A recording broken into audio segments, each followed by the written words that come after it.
ராகுவின் ஆகச்சிறந்த ஆளுமை பொருந்திய திருவாதிரை நட்சத்திரம்.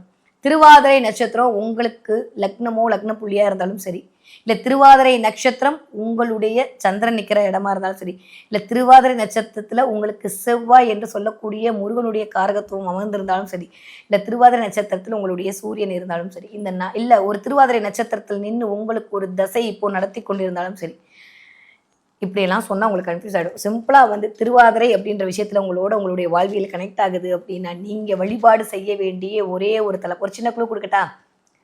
5ஆம் படை வீடு. கண்டுபிடிச்சிட்டிங்களா? 365 நாளும் வாழ்க்கையில் நான் ஜெயிச்சுக்கிட்டே இருக்கணும், 365 நாளும் எனக்கு எல்லா வித நன்மையும் கிடைக்கணும் என்பதற்காகவே 365 படியை தன்னகத்தே வைத்து அமர்ந்திருக்கக்கூடிய அந்த அதி உற்பதமான தனிந்து தன்மையாக இருக்கக்கூடிய திருத்தணிகை தான் உங்களுக்கான முருகனுக்கான தலம். யாரெல்லாம் திருவாதிரை நட்சத்திரத்தை சேர்ந்தவர்களாக இருக்கிறீர்களோ, யாருக்கெல்லாம் திருவாதிரை லக்ன புள்ளியாக இருக்கிறதோ, இல்லை திருவாதிரையில செவ்வாய் இருக்காரோ, இல்லை திருவாதிரையில சூரியன் இருக்காரோ, இல்லை திருவாதிரை நட்சத்திரத்தில் ஒரு பிளானட் நின்று இப்போ உங்களுக்கு தசை நடத்திட்டு இருக்கோம், இவர்கள் வழிபாடு செய்ய வேண்டிய ஒரு தலம் என்ன அப்படின்னா திருத்தணிகை. எல்லாவற்றையும் விட இந்த இடத்துல ஒரு முக்கியமான ஒரு காரகத்துவம் இருக்குங்க. ஏன் தெரியுமா?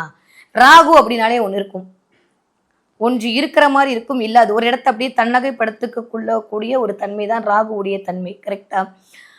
திருத்தணிகை அப்படின்ற இடத்துல ராகு தான் ஒரு மாதிரி சொல்லுவாங்க எல்லாருமே, ராகு நெகட்டிவ் பிளானட், அது சர்ப்ப கிரகம், அது கெடுதல் பண்ணும்.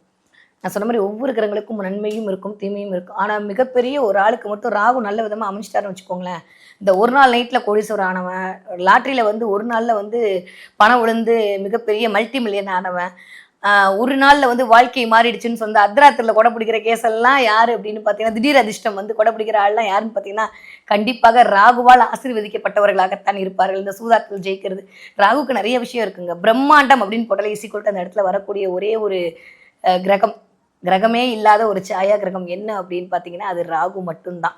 சரி, திருவாதிரை நட்சத்திரம் ராகுவோட நட்சத்திரம். ஆனால் அந்த நட்சத்திரத்துக்கும் திருத்தணிகைக்கும் என்ன சம்மந்தம் அப்படின்னா, ஒரு சீக்ரெட் சொல்லித்தரவா உங்களுக்கு? அறுபடை வீடுமே உங்களுக்கு காசு கொடுக்கும், அருள் கொடுக்கும், உங்கள் கஷ்டத்தை போக்கும், எல்லாமே போகும். ஆனால் இல் வாழ்க்கைன்னு சொல்லக்கூடிய இந்த பூ உலக வாழ்க்கையில் வாழ்வதற்கு நம்மளுக்கு என்ன தேவை? கண்டிப்பாக பணம் என்பதுதான் அடிப்படை பிரதானம்.